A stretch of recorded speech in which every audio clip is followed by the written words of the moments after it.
Hello, everyone. I am Ramayad. As a senior fellow at the Atlantic Council's Africa Center, I would like to warmly welcome you for this exceptional moment. The Africa Center is excited to be working with the US-Nigeria Council for today's event. Our meeting is an important part of the Afro Century Initiative. What is it about? The Afro Century Initiative is one of the key programs at the Atlantic Council, founded in partnership with the Africa Finance Corporation, one of the most important Pan-African organizations in Africa.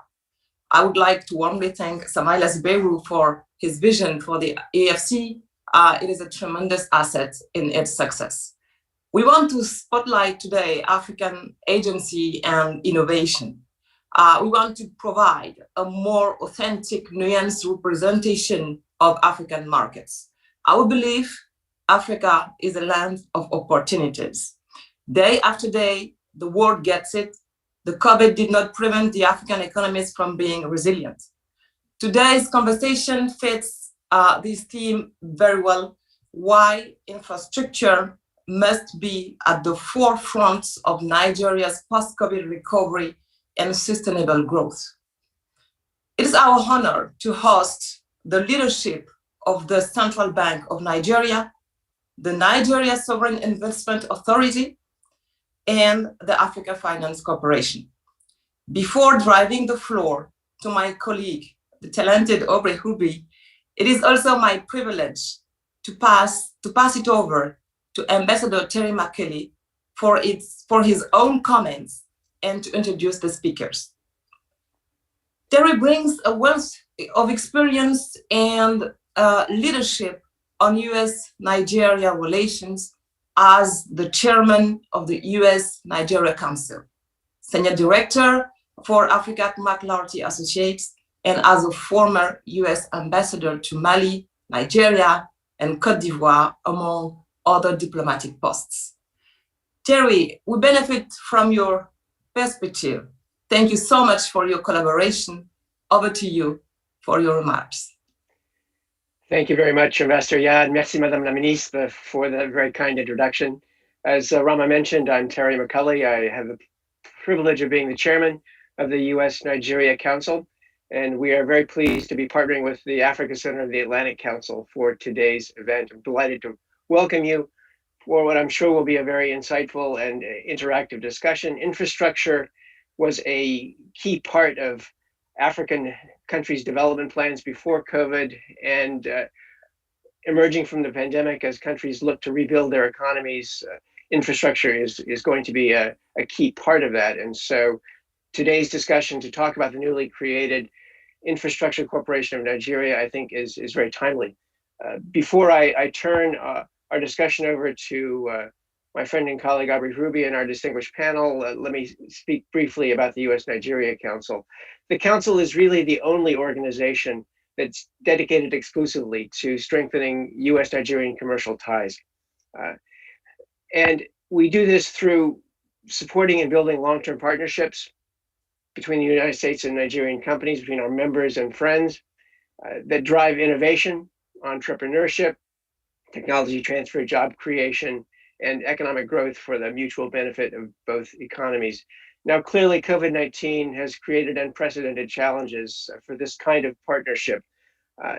And we need to think creatively about how we can maintain the momentum on these commercial exchanges. And that's why we were so pleased and excited to learn about President Buhari's decision to identify as a key pillar of Nigeria's Economic Recovery Act efforts under the Nigerian Economic Sustainability Plan, to a key part of this, the creation of the Nigerian Infrastructure Corporation. And we're looking forward to following the rollout and the making InfraCorp operational. So to talk about this today, we're delighted to welcome senior officials from InfraCorp's three pillars. From the Nigerian Sovereign Investment Authority, NSIA, delighted to welcome an old friend of the Council, Managing Director and CEO Uche Orji. Uche brings a wealth of global experience to financial services sector. He has been CEO of the Sovereign Investment Authority since 2012, following senior roles at UBS in Switzerland, and he was managing director in New York of the equities division of UBS, and also at JP Morgan. You are welcome, sir.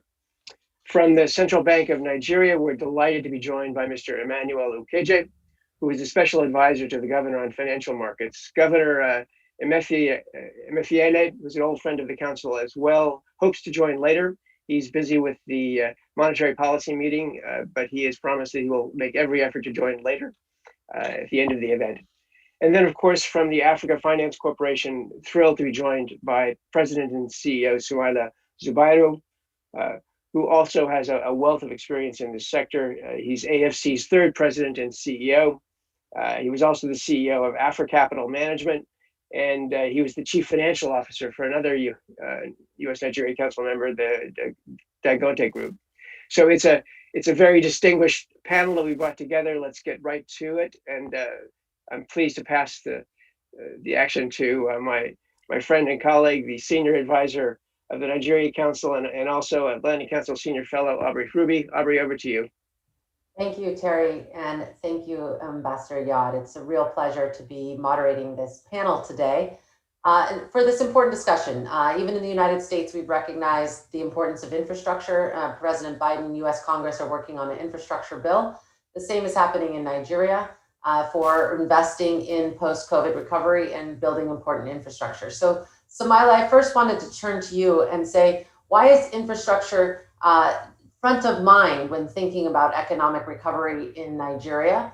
And what is the role that AFC is playing? And how do you see that fitting and aligning with the launch of InfraCorp?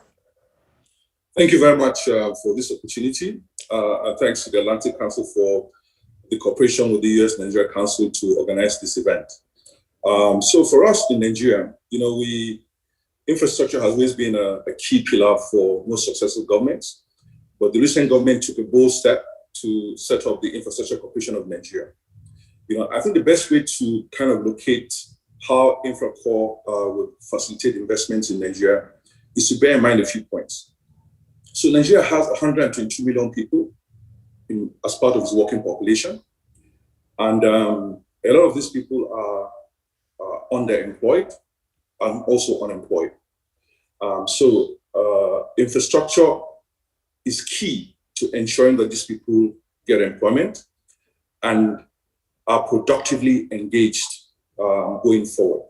So we all know that the infrastructure deficit in Nigeria requires an investment of about $30 billion annually. The idea behind the InfraCorp is to create a window for private sector participation in infrastructure investments, focusing on energy, transport and logistics, digital infrastructure and communications, as well as social infrastructure as well. So what we need to do is to ensure that we are looking at the productive sectors of the economy, and we're channeling investments that will induce growth in the Nigerian economy. If you look at the just capital stock, which is about 25-35% of GDP, which is kind of lower than most sub-Saharan African countries, especially when you look at countries like South Africa. And the idea behind Infrastructure Corporation of Nigeria is to give us some kind of head start, looking at how private sector capital can be mobilized to close this gap, especially in view of the fact that we've not been very efficient in this infrastructure investment so far. If you look at efficiency levels in Nigeria, you will see that there's a need to introduce private sector participation in the sector. So I think Infrastructure Corporation of Nigeria is going to emphasize energy, which is very, very important for job creation.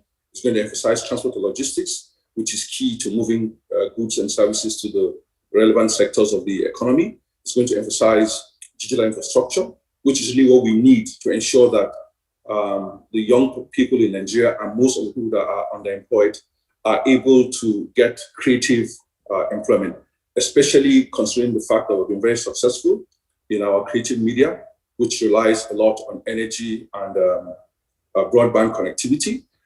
So additional investments in these spaces would boost this sector. Yeah. So Uche, I would like to turn to you. What is the kind of vision of the Infrastructure Corporation? We've heard in the press, Bloomberg and others have reported that there will be mobilization of something like $37 billion. And, NSIA is kind of seen as a private sector manager of Nigeria's assets long-term. And how do you see Infrastructure Corporation working together? How did this idea come to be? Thank you very much. And let me thank the Council for creating this opportunity. I will say the following three things to your question. We've been trying various options.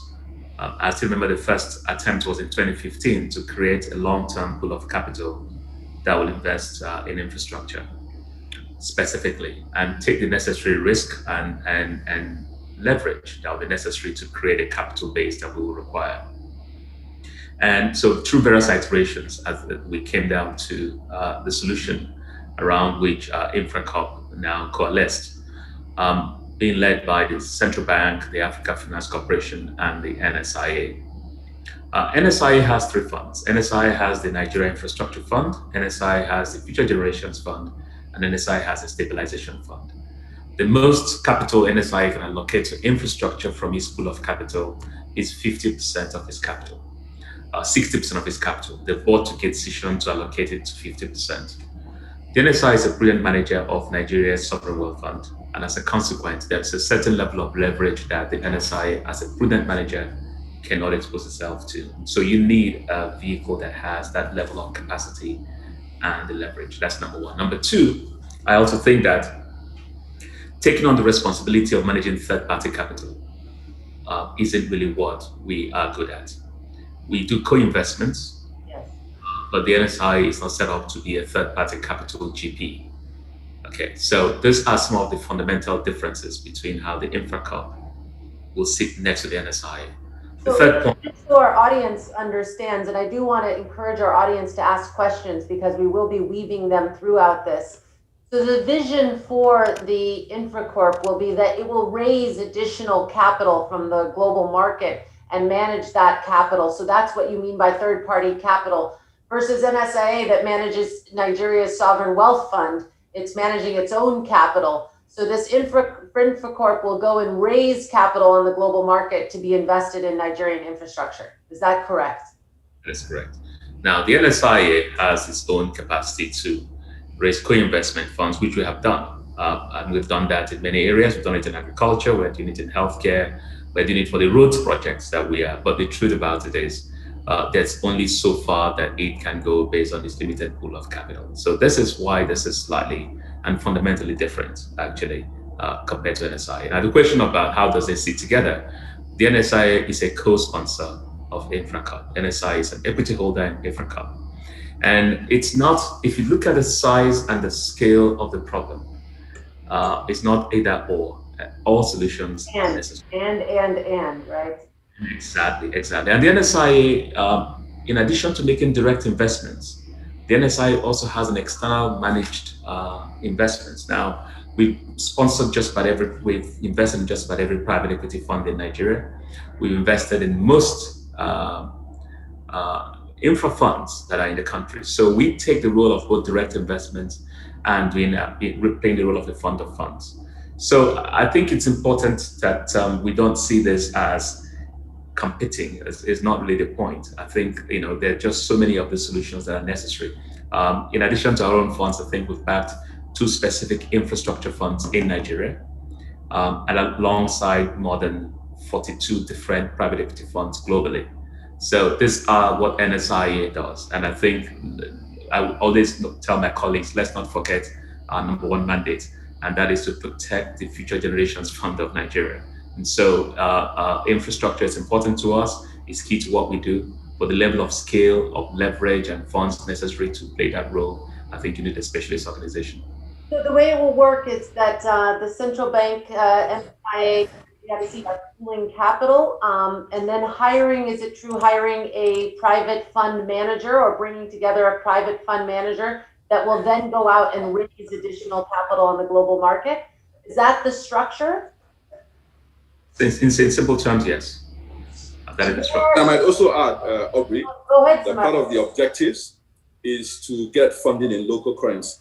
Right. You know, infrastructure is long-term investments, and with the structure of most economies on the continent, with dependence on commodity prices and the boom bust cycles, we always have event risks after every commodity crash, I would say, that leads to devaluation of local currency. So if you are funding infrastructure in foreign currency, you add to the risk, you know, of the investments, because you find out, for example, if you scope a transaction and say the available cash flow for debt service is let's say 100, and you have devaluation, then that amount becomes 42, you know, and then it's not able to service the debt. So a key component of this initiative, and one of the key drivers of the vision, is the need to have local currency financing, and as much as possible to raise a lot of the capital from the local market, and then we can have structures of attracting capital from the global markets to invest local currency in the local market, together with, of course, co-financing opportunities with the global markets. Wow, that's a very important point. So you said there's appetite among Nigerian pension funds for investing in a vehicle like this. Yes, so Nigerian pension funds have about over 12 trillion naira. That's about $30 billion in savings. They also have an allocation of about 20% of those funds for investments in infrastructure. So there's an allocation of about 5% for infrastructure equity, and I think about 15% for infrastructure bonds. So you can clearly see that there's capacity locally for investments. We also have a growing pool of insurance savings that could be available, and several other savers within the economy. Part of this initiative is to see how we can have a dialogue with the pension savers and see, they're currently managed by pension fund administrators. So we're having a dialogue with them to see how we can make them comfortable to make the investments. There's also a discussion around what kind of guarantees we need to put in place to make both local and international investors comfortable to invest alongside InfraCorp, you know, in all the areas and key sectors that we need for the Nigerian economy to get back stronger and better. Fantastic. I would like to turn to the central bank. Emmanuel, what is the view of the central bank on why you've been a leader and a driver of this initiative?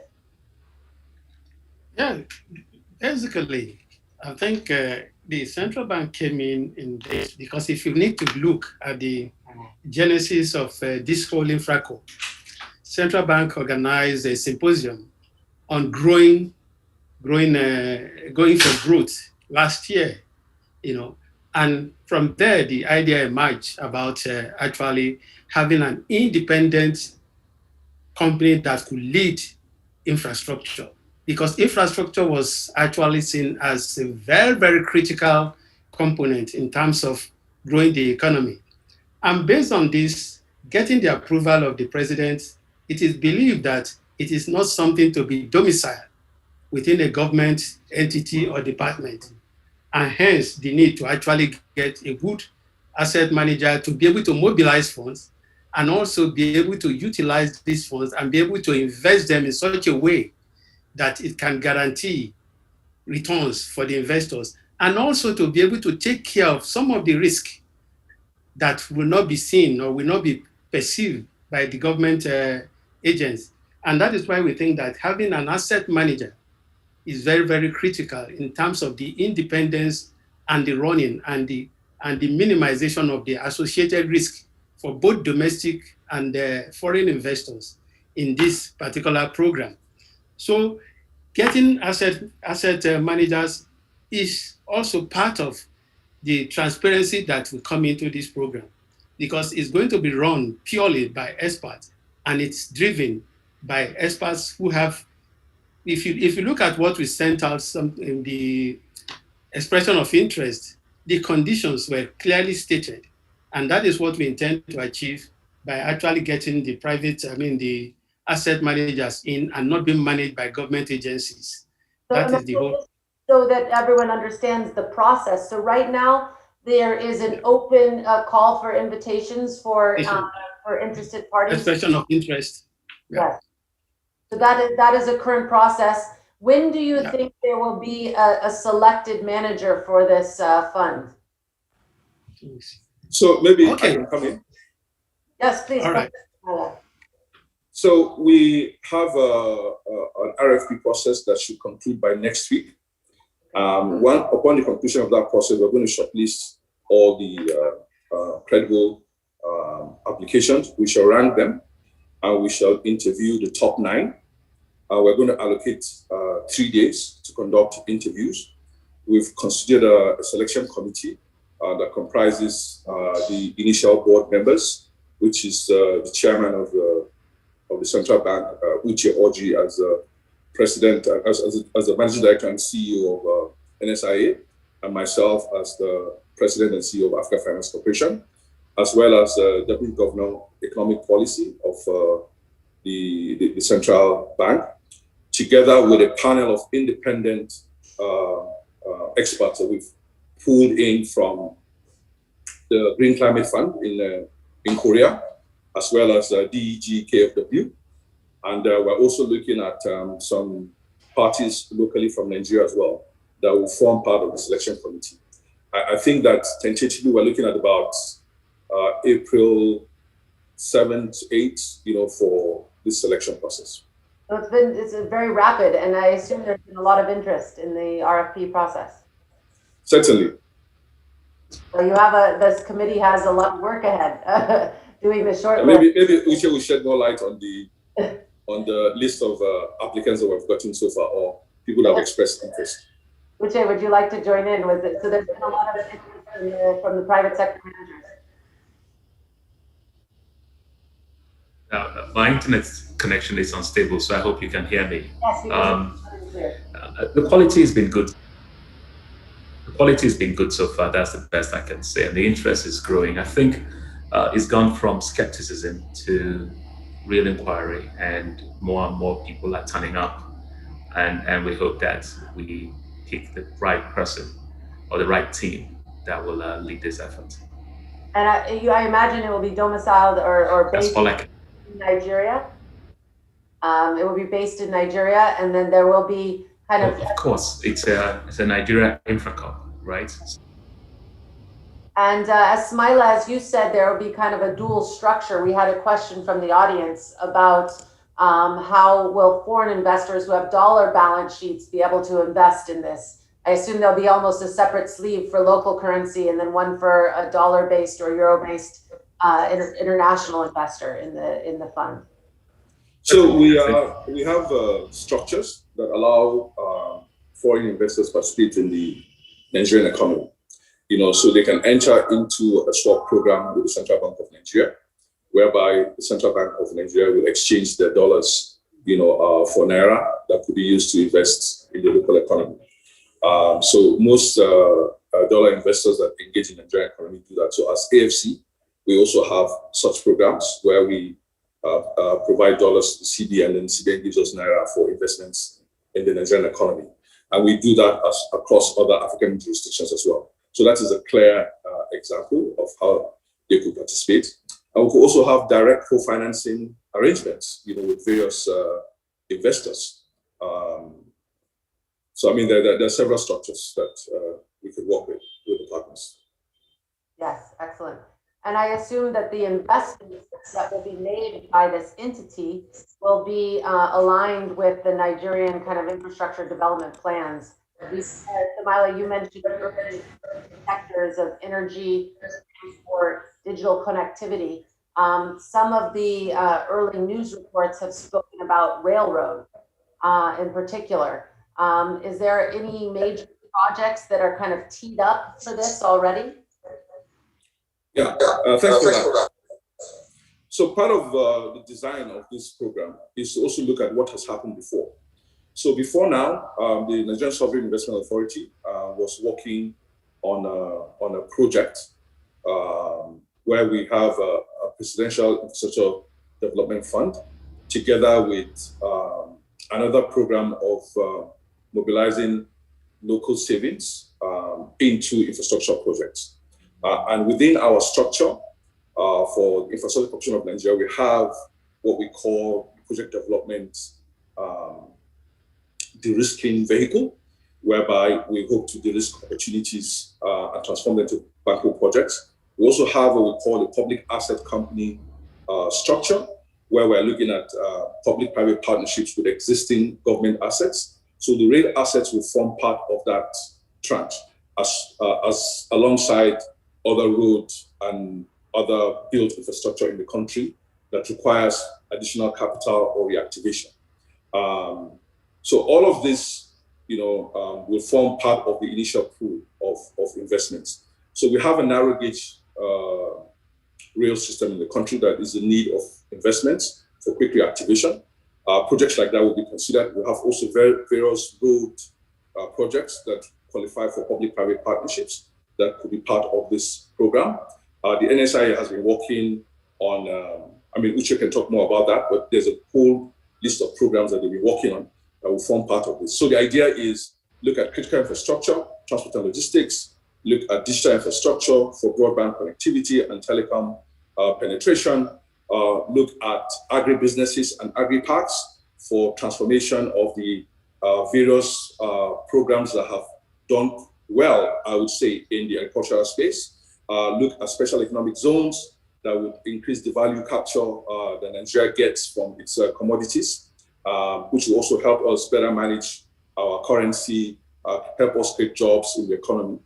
We'll also look at solar programs. We have a program for solar energy, wind energy. The Infrastructure Corporation of Nigeria will support a program like this. We will also look at airports, we look at seaports. So, a whole range of infrastructure we will look at. So this will free government to invest in the social infrastructure and defense infrastructure that's required to improve the security situation in the country. Because part of what we want to do is to focus on what private sector can invest in and leave government to focus on the areas that they are best suited to invest, which is the social and security spheres of the economy. Yeah, and we've had several questions about, project development. We all know that in African markets, Nigeria included, one of the challenges of getting projects, infrastructure projects, over the bankability line is the long stage and the expensive stage of project development.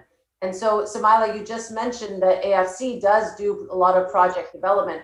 So I assume that AFC will kind of feed investments into this InfraCorp. Is that the case? So yes, we do. But what we're trying to do here is we're trying to create, an independent entity for the Infrastructure Corporation of Nigeria. We're trying to ensure that it has its own capacity to de-risk projects and to distribute those projects to a pool of investors that they work alongside with. So we're going to give InfraCorp its own capacity to de-risk projects, to distribute them and attract investments into the space. Which is why I mentioned that in our design, we've created a project development company or corporation that will focus on working with sponsors, working with governments to transform ideas and opportunities to bankroll projects. We're also looking at the long-term investment company that will focus on project finance, mezzanine finance, equity investments, and the likes. We're also looking at public asset company structure that will look at partnering with government for public-private partnerships to monetize existing government assets and all that range of activity. So the InfraCorp itself will have its own capacity.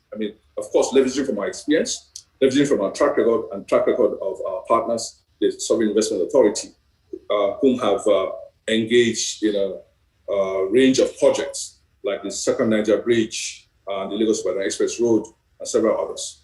Another part of the design is to put in place a construction finance program that will also allow us accelerate the pace, of project development.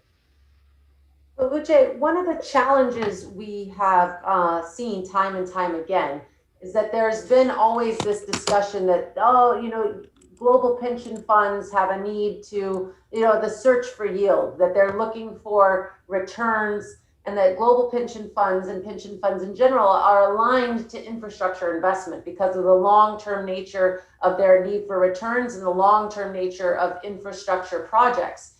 How can InfraCorp really make us sell and make international and global institutional investors feel comfortable taking on Nigeria risk?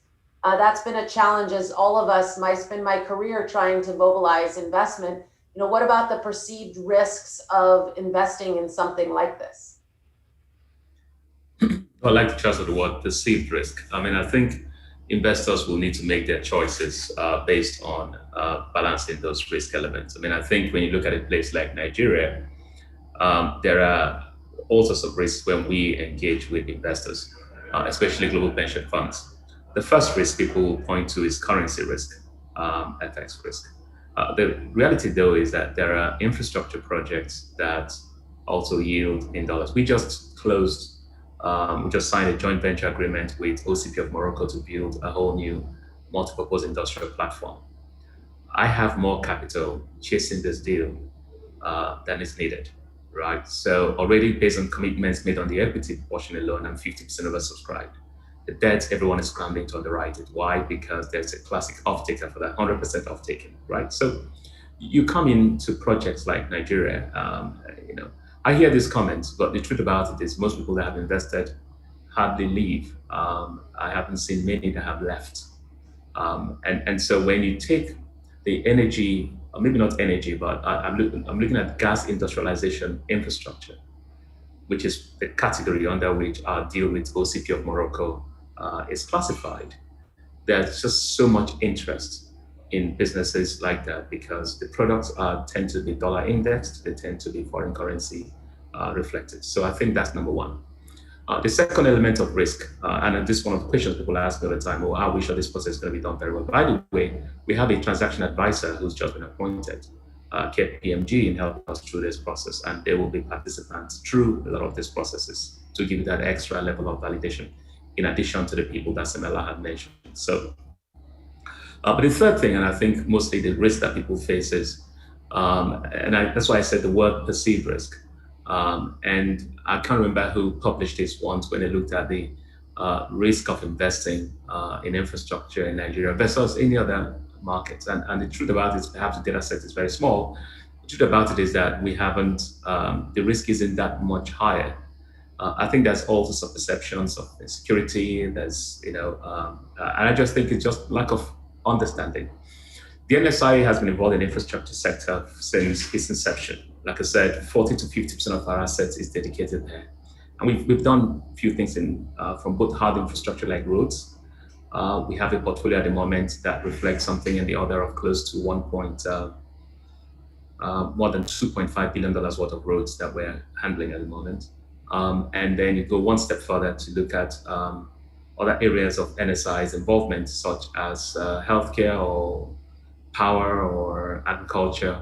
The truth about it is we have worked very closely with UFF, which is this old mutual sponsored fund out of Holland in agriculture. Now, one of the most difficult subsegments, but we're in it and we're making more and more investments along with them. So what I would say to investors is just the same way you put it through your risk management matrix, and you pick and choose. And this is why it is important to appoint an independent manager. You pick and choose what risks people want to get involved in. But I think that working very assiduously at picking the right investments will get the right level of participation. So I'm not, with some of these things, it's best to even start, do one transaction first and let's see, right? And really how you get traction. Is that vision part of the global investment base being development finance institutions, DFIs? Correct, it will be.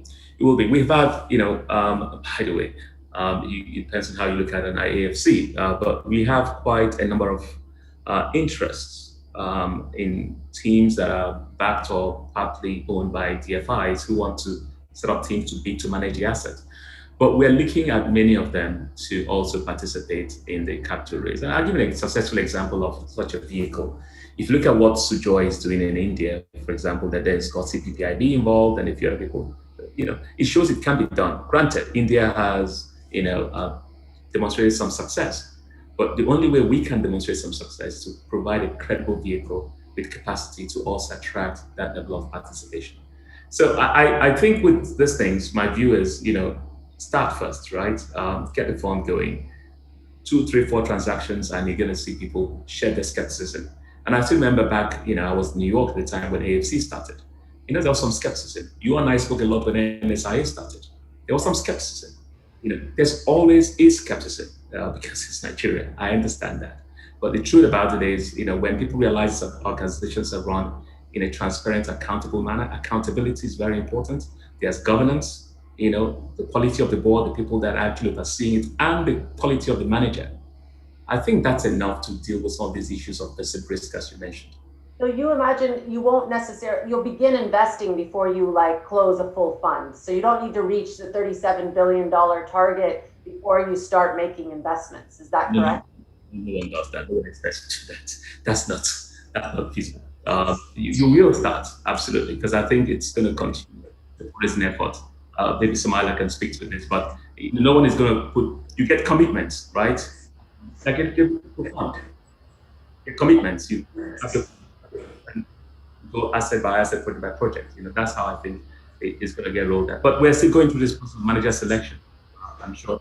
But this is our goal. This is the fund we want to.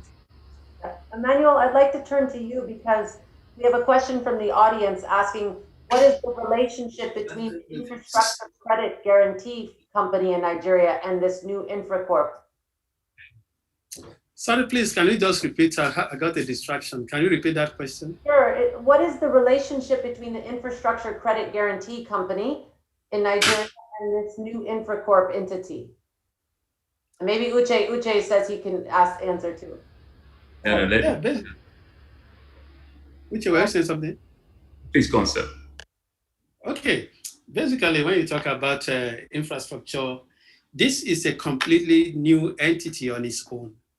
And like Uche said, the whole idea of getting an asset manager is right so that it can take charge of this project right from conceptualization until it is fully delivered, the project is delivered.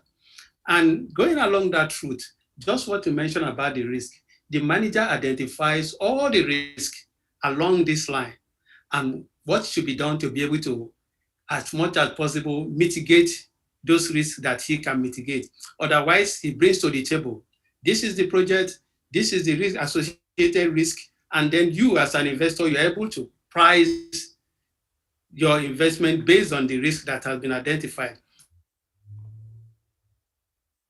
Yes, understood. Uche, you wanted to mention something on the Infrastructure Credit Guarantee. And also, like Uche said, based it's been the same. Yes, so the returns are really worth the risk that is being taken because the potentials are there. It is not a situation where you have the margin so small that you have to struggle. Because of the potential, people are willing to take this risk because Nigeria is a country that is highly deficient in infrastructure.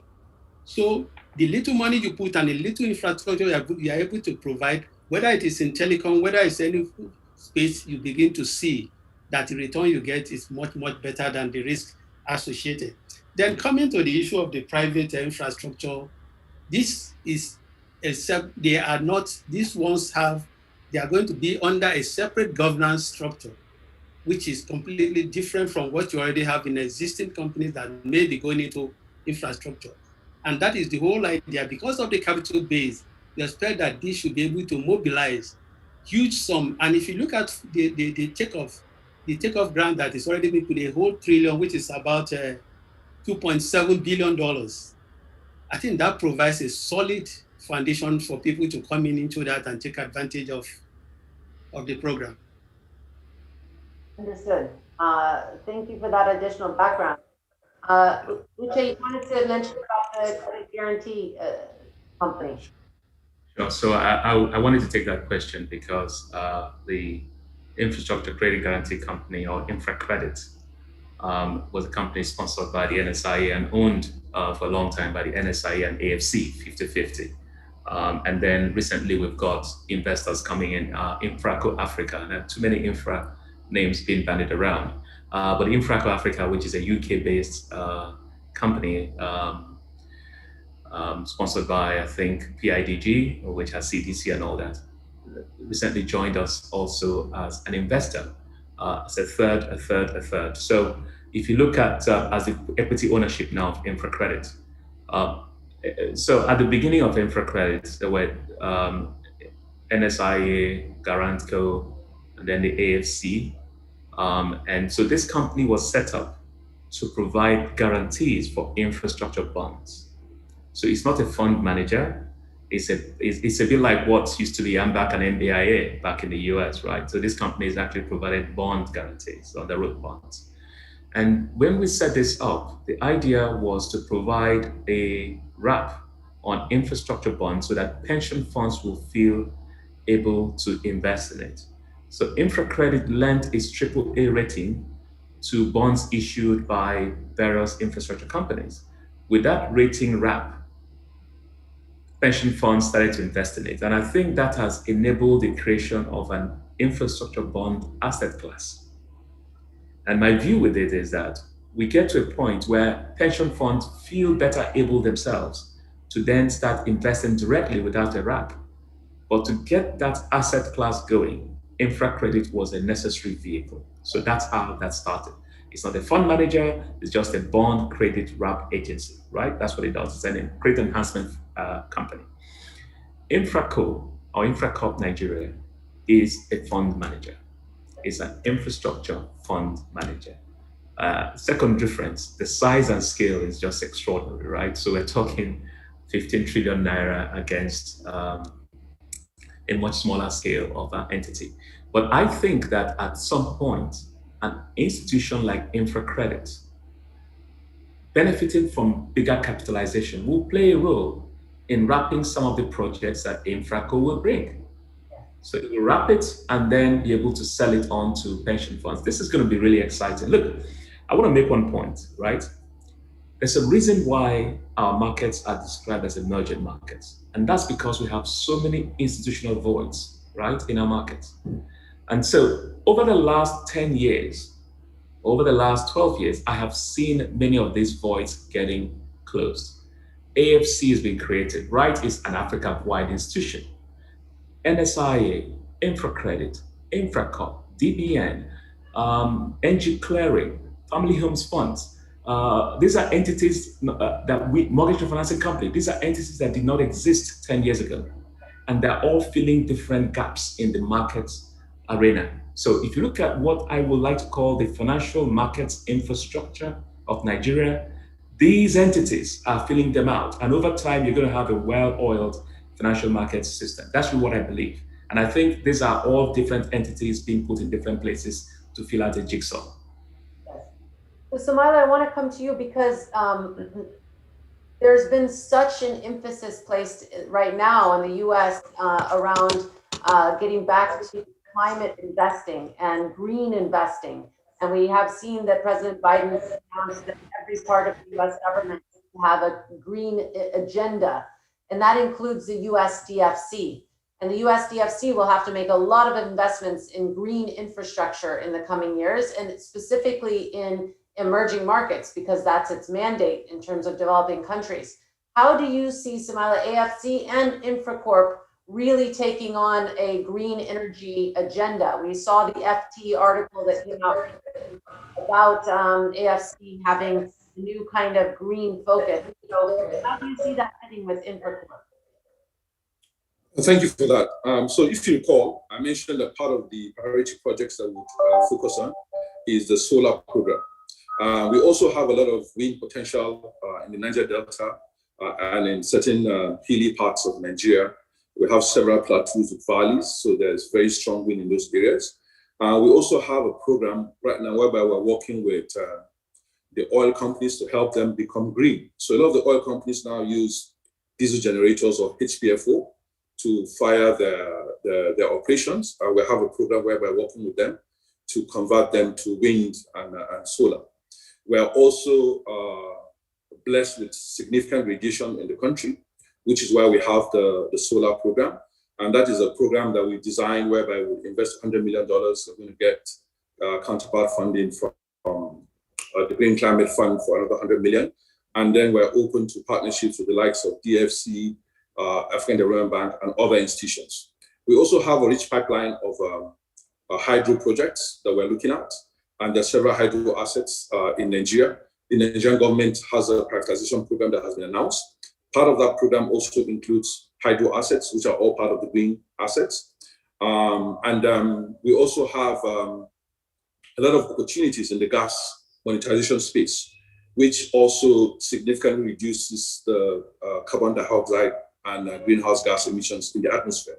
So harnessing that gas and building infrastructure to properly utilize that will also enhance lower carbon emissions.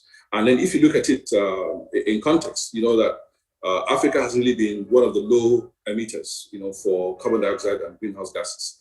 And we have a lot of opportunities, you know, for carbon capture also in the continent. And we also have a lot of sources for green energy. And we also have a lot of projects, like I mentioned, that can go into green transition. So it's a combination of existing projects that we have, the opportunities in Nigeria with significant sunlight and radiation, significant wind potential, and significant opportunities to transition from fossil fuel to green energy. So there are lots of opportunities for us. And we have a program now where we're working on building a renewable energy platform. We're pulling together our wind farms, we're putting together our solar projects, we're looking at hydro projects into this renewable platform that would eventually attract additional investors. So same thing can be done, you know, for the Nigerian Infrastructure Corporation as well. Like I mentioned, there's several opportunities. So we work with InfraCorp as well, provide the leadership for that evolution to take place. And you said make it attractive to investors. We've had several questions, and maybe Uche and Emmanuel can speak to this, around returns and potential returns that could be had in infrastructure in Nigeria. You know, many say that local capital invests in sovereign yields, and it's good to buy government paper. And you know, how will this become competitive to other investment opportunities, maybe government bonds or otherwise? What makes this attractive, and what kind of returns are seen in the Nigerian infrastructure space? So I'll start with Uche, and then I can go to Emmanuel, and then Samaila can come in on what makes this attractive to investors. Okay, let me take this question, and I think returns are a function of the type of infrastructure, right? So in gas industrialization type projects that we have been involved in, you've got returns, you know, very high returns, you know, north of 20% IRR type projects. And on roads, it depends again on the traffic on the road, but the structures we have put in place also allows us for the government to give us a minimum guaranteed income, right? So this is all negotiated.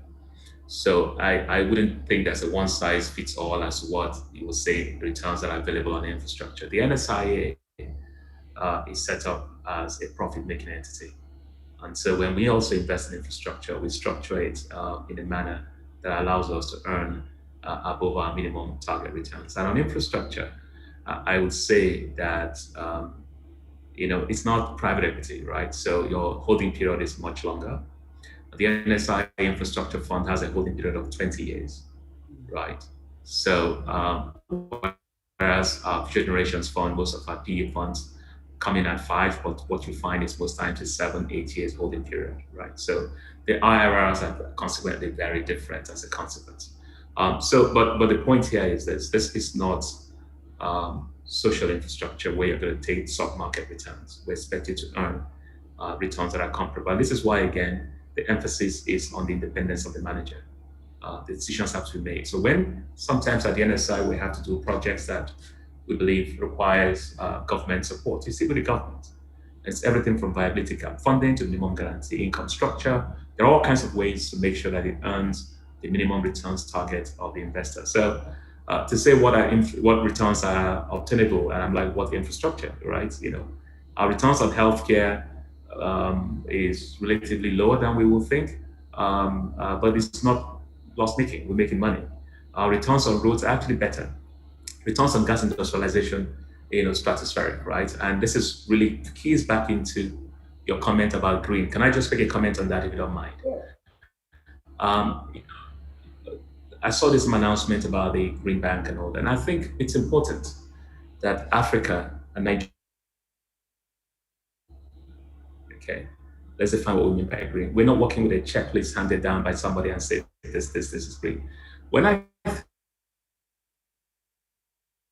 green, these are 3 kinds that NSIA is actively pursuing. Can you hear me? Yes, I can hear you now. Yes, go ahead. Oh man. Okay. InfraCorp is going to digital right. connectivity. Well, I think, Samaila, we need to invest on our internet infrastructure. Yes. Correct. I'll take it from here. Watch that space, you'll be seeing everything. Go ahead, Samaila. Can you hear me now? Go ahead. Yes. So I think that when you're looking at returns, I think the best example I'll give you is AFC. So AFC, we were launched in 2007. So this is our 13th year of operation. We've been profitable from inception. We've paid a dividend every year for the last 9 years. Our investors have achieved returns of over 100% over the time period. And it's also important to distinguish, infrastructure investing. If you look at the project development area, which is the riskiest, there you get returns of course, the returns are higher, but the risk is also higher. But because of our careful, prudent approach, we've been able to manage risk in that space. If you look at transport and logistics, the returns are higher. If you look at energy, the returns are different. So it depends on the space. What I would say to people is that the returns are related to the risk that you take. And Nigeria has, I would say, performed very well in providing returns relative to the risk, which I must say that the perception is much higher than reality. So Uche made a comment around, somebody published a report around risk. It's actually Moody's and the rating agencies, they publish, default rates across Africa vis-a-vis the rest of the world. And the default rates in Africa are much lower than even North America. Yes, the Moody's study is a very good one.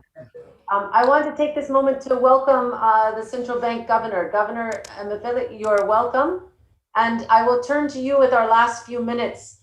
We know that you had to come from a monetary policy committee meeting, so we are so glad you could join us. And we've had this robust conversation about the future of the InfraCorp Corp of Nigeria. We had one question, and then of course, anything you would like to add about, Nigeria is a messy federal democracy, just like my country, the US. And so how are states going to be involved in infrastructure projects versus the federal government when it comes to something like InfraCorp Corporation of Nigeria? How will the federal government help with cross-state negotiations, et cetera, when it comes to infrastructure? So welcome, Governor, and anything you would like to add. Well, thank you very much, and good afternoon. My apologies that I didn't join early. Like you rightly observed, I was at the Monetary Policy Committee meeting and just came out of the meeting, but just thought I should join. I would rather, given that my colleagues, the CEO of the African Finance Corporation, Samaila Zubeiru, and Uche Oji, the CEO of Nigerian Sovereign Investment Authority, I've been here. I believe that practically everything that needs to be said here. So in fact, Uche is currently also involved in PIDF structures and the rest of them. And I believe that they are eminently qualified and able. And I want to think that they have provided in the last almost 50 minutes, they have provided all the information that you need to know about what we're trying to do for the Infrastructure Corporation. A couple of people call it InfraCorp, but we couldn't register InfraCorp. We decided to register InfraCorp. Basically, what are we saying? I'm sure you all know that Nigeria has massive infrastructure, suffers from massive infrastructural deficit. And what we try to do with the birth of the InfraCorp, which was approved by Mr. President and National Economic Council, is to see how we can use the opportunity of the establishment of the InfraCorp to grow Nigeria's infrastructure so as to make the ease of doing business, to make it easy for people to do business in Nigeria. People talk about road infrastructure, they talk of port infrastructure, they talk of rail infrastructure, and these are costing massive, massive sums of money. And what we thought we should do with this is to begin to think about how we could initially raise about 15 trillion naira, which I think in dollar terms would be about how much, Samaila? Class, half a trillion dollars. Or $36 billion. Right, $36 billion. And what we're trying to do here to see how can we use that? And even that $36 billion, I'm sure you know, is like a drop in an ocean. Given that Nigeria is the largest economy in Africa, given that Nigeria has the largest population in Africa, and with the kind of infrastructural deficit that we are suffering today, I can imagine that it's a lot of opportunity, and it provides a lot of scope for investment and business for everybody, including the Nigerian business community that I'm speaking with at this time. Now, going to the issue of state, the relationship between federal government and states vis-a-vis how InfraCorp. Naturally, what you will find is that whatever we're doing is across Nigeria, and Nigeria is divided into 36 states of the federation plus the federal capital territory. Naturally, everybody will benefit. And based on the structure that has been developed, most of the transactions will be guaranteed by the federal government. We'll be focusing on federal government providing the guarantees. We're going to structure this as commercially viable and economically desirable projects that will self-finance. They will be cash flow credit, where ultimately we may not need to call on either a state or a federal government to come in to say they need to pay money. We know that it is possible that just a few, we may need to call on that guarantee to pay up some kind of shortfalls in revenue, but we are determined to ensure that the projects are structured in a way that even though there is sovereign guarantees, we may not need to get to the point where we're calling on these guarantees. So that is where we need everybody's cooperation. And that is the reason we have also said that this InfraCorp will be structured as a first-class, world-class institution. The level of governance will be first-class. We do not mind wherever anybody comes, like you know. We were recently last week appointed KPMG as the transaction advisors. We have sent out requests for proposal for fund managers. And we're looking for fund managers from any part of the world, as long as you have the capability and you think you can do for Nigeria and for Africa what you have done in other areas. We would invite you to come in, and we are inviting you to come in and join us. But the fact that the Central Bank of Nigeria, African Finance Corporation, NSIA, which in this case, I may say are some of our best hands in financing development in the country, I think that you will see that every hand will be on board to see to it that this transaction is done with the best possible kind of governance, arm's length, to the extent that anybody who put their money here, they will get their money back plus their profit. Thank you. Well, thank you, Governor. I mean, you really spoke to the very important nature of government guarantees in infrastructure. They have been critical in getting a lot of projects off the ground. So we really thank you for joining and speaking to that background. You know, we are now at time, and there are just endless questions because there is so much interest in this new infrastructure corporation. And we will continue to follow it and hopefully help to facilitate conversations with investors, particularly North American institutional investors that have interest in this, as well as co-investors and companies, global infrastructure companies. So this is the beginning of the conversation. As Samaila said, we eagerly, I mean, it looks like a fast moving process that you will have selected some fund manager for InfraCorporation of Nigeria by end of April, perhaps. So in that sense, the timeline is aggressive, and we are eager to follow what happens in that sense. So I will let Uche and Samaila both have a last word, and then we will close out this event and hopefully plan a next one soon once we know a little bit more on the process. So first I'll turn to Uche, then Samaila, and we will close. All right. Well, thank you very much, Aubrey. I will simply say that I think there are still many more questions to be answered when I look through the chats. People still have questions, which I think is a good sign. It means that there is interest. Look, for me, this is very simple. We need more, not less. More institutions, more capital to address infrastructure deficits. The NSI has been at this now for coming up to 9 years, and the returns that we see, like I said, it's been very interesting. Some much higher than you would expect. And the essence of this is one other institution and a key institution that will mobilize capital, domestic and international, to address infrastructure. And I'm hoping that we're very successful at it. And I think that this is very much needed, because the capital base to address infrastructure gap, it's much even bigger than what InfraCorp can address. So I'll encourage anybody out there who hasn't, we extended the timeline, anybody who hasn't responded and is still looking at it, please do, because I think the truth about it is that there is opportunity here, in my opinion, significant one, to play a role, but also earn decent returns. Thank you. And Samaila, any last words? Yes, thank you for this opportunity. And I like what you said, that we're going to continue this dialogue. I mean, there's several questions. We are available, so people can reach out to Atlantic Council. They can reach out to me. They can reach out to Uche. They can reach out to the CBN if they want any follow-through questions. We've said that we are starting with a first close of ₦1 trillion, which is over $2 billion. With the three partners have committed to this.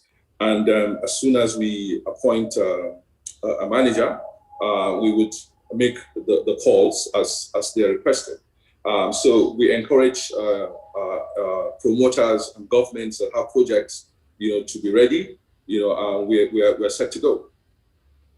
It's a very exciting time, and I think it's exciting for both global capital looking for vehicles, looking for returns, but also leading Nigerian entities. I'm sure you'll engage with the U.S. Nigeria Council has many members from Zenith Bank to Flour Mills Nigeria, large companies that are doing and creating jobs and that need and are part of solutions.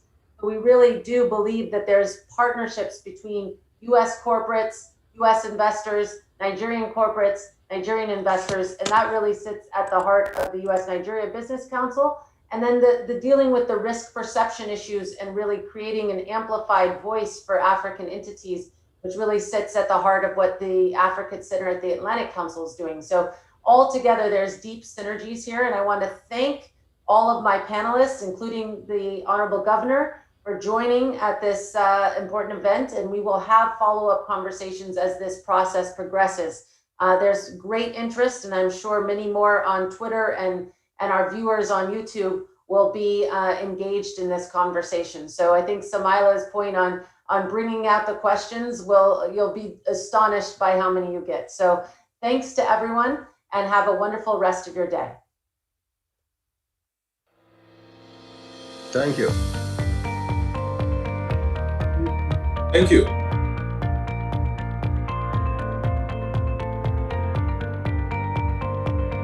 Thank you. Bye-bye.